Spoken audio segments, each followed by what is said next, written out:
Yo le BG, c'est Marco Point, j'espère que vous allez bien. Moi ça va super, on se retrouve pour cette nouvelle vidéo, donc un peu cool, tu vois. Donc c'est une story time où je vais vous parler de comment j'ai découvert que ma copine m'a trompé. Donc c'est pas ma copine actuelle, mais c'est une story time qui m'était arrivée juste avant ma dernière relation là. Donc juste avant de faire... Je vais pas parler ou quoi? Donc juste avant de commencer la vidéo, s'il vous plaît, faites péter les j'aime et je compte sur vous s'il vous plaît pour vous abonner à ma chaîne YouTube. Marc comprend qu'on a plus de 100 000 abonnés, ça fait super plaisir, je vous remercie à tous. Donc c'est parti tout de suite pour la vidéo. Je vais ralentir le rythme parce que sinon... Je vais ralentir le rythme parce que sinon la vidéo va durer 1 minute 20. Donc... Tout d'abord, notre relation, tu vois, elle se passe bien, donc je vais pas dire son nom pour éviter les problèmes, tout ça, parce qu'elle va se reconnaître.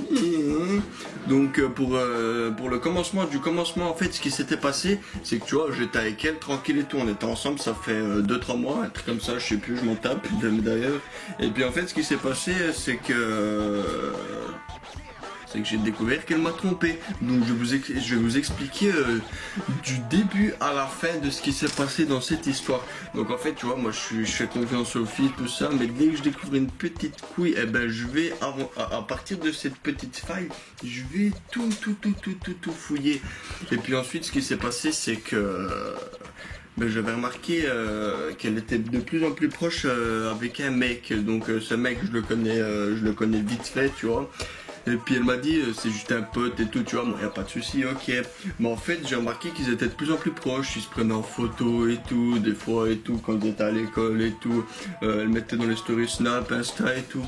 Du coup moi je commence à me poser des questions, mais tu vois je dis toujours rien, je m'en tape, c'est juste un pote, tu vois, je m'en fous.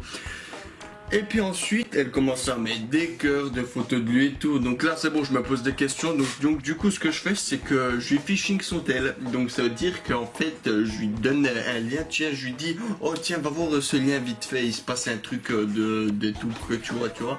Puis du coup, elle va se connecter sur Facebook. Un petit phishing sympathique. Et puis, ce qui se passe, c'est que j'ai son mail et son mot de passe. Du coup, tu vois, quand tu te connectes sur ça, j'ai ton mail et ton mot de passe. Bref, le but, c'est pas de parler de ça. Mais ensuite... j'ai vu les messages et tout avec le mec en question. Donc j'ai vu elle parlait à d'autres mecs et tout, mais ça c'est amical et ça y a pas de souci, ok. Mais avec l'autre elle lui envoyait des cœurs et tout, t'es mon chou et tout, voilà, je vais être avec toi et tout, des trucs comme ça et tout. Et puis moi tu sais ce que j'ai fait moi. Moi c'est simple, j'ai fait genre de rien. Tu vois, je lui ai posé des questions et tout. Oh, c'est juste un ami et tout. Elle me répond oui et tout. Bref, elle arrêtait pas de me mentir à la gueule. Et puis ce qui s'est passé, c'est que je lui ai envoyé les screens et tout. Je l'ai quitté, puis bye. Et voilà, ça s'est fini comme ça. Je lui ai plus jamais envoyé un message. Elle est toujours bloquée dans mon téléphone sur Facebook, Messenger, Snap et Instagram. Point final. Au revoir à tous. Bye.